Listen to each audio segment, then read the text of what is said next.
অর্থের অভাবে দেশের কোনো মানুষ চিকিৎসা সেবা থেকে বঞ্চিত হবে না বলে জানান সমাজ কল্যাণ মন্ত্রী ডাক্তার AZM জাহিদ হোসেন।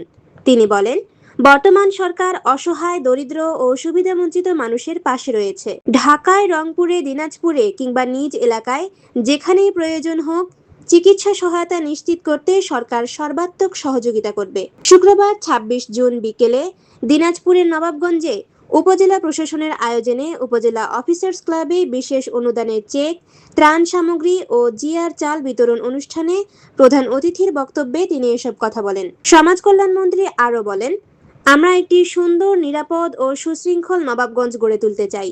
এটি কেবল সরকারের একার পক্ষে সম্ভব নয়, জনগণের সক্রিয় সহযোগিতা প্রয়োজন। মাদক ব্যবসায়ী, ভূমিদস্যু ও অপরাধীদের বিষয়ে সঠিক তথ্য প্রশাসনকে জানাতে হবে। সমাজের ৯৯% মানুষ ভালো, একজন অপরাধীর কারণে পুরো সমাজের বদনাম হতে দেওয়া যাবে না। অনুষ্ঠান শেষে মন্ত্রী উপজেলা পর্যায়ে start up, science project and innovation idea showcasing প্রতিযোগিতার বিজয়ীদের মাঝে ক্রেস্ট ও সনদপত্র বিতরণ করেন। এছাড়া কালবৈশাখী ঝড়ে ক্ষতিগ্রস্ত পরিবারের মাঝে ত্রাণ ও জিআর চাল এবং দুস্থ, অসহায় ও প্রতিবন্ধী ব্যক্তিদের মাঝে বিশেষ অনুদানের চেক তুলে দেন।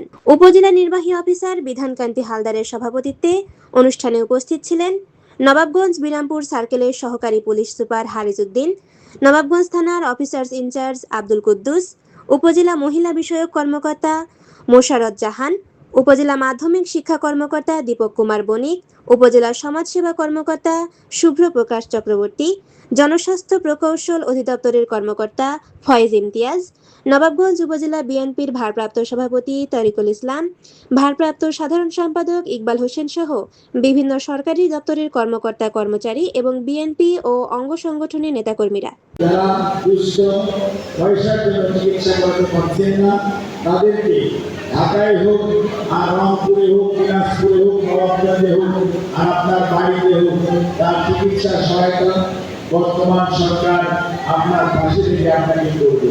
এবং মনে রাখতে হবে, আমরা এই বাংলাদেশ নবাবগঞ্জকে সুন্দর করতে চাই।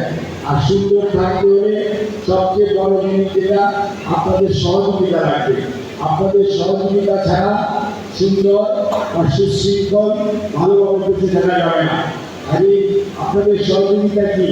এই যে মনে করেন পুলিশের আমাদের এএসপি সাহেব আছে, উনি থাকলেই কি বা ওসি সাহেব থাকলেই কি সব অন্যায় দূর হবে? যদি আমরা সঠিক তথ্য না দেন, কারা মাদক ব্যবসার সাথে সম্পৃক্ত, কারা মাদকাসক্ত, এই সমস্ত তথ্য প্রশাসন এবং আইন শৃঙ্খলা রক্ষাকারী বাহিনীকে আপনাদের দিতে হবে। এবং কারা মানুষের জমি দখল করে, কারা বাড়ি দখল করে, কারা গাছ কেটে নিয়ে যায়, এই সমস্ত খবর ৯৯% যে আমাদের ভালো, একজন লোক খারাপ, তার জন্য আমাদের বদনাম হয়। আমরা কি বদনাম নিব? আজই মনে রাখতে হবে, আমরা ৯৯ জন যে সবাইকে একসাথে থাকতে হবে। এখানে একজনের জন্য আমরা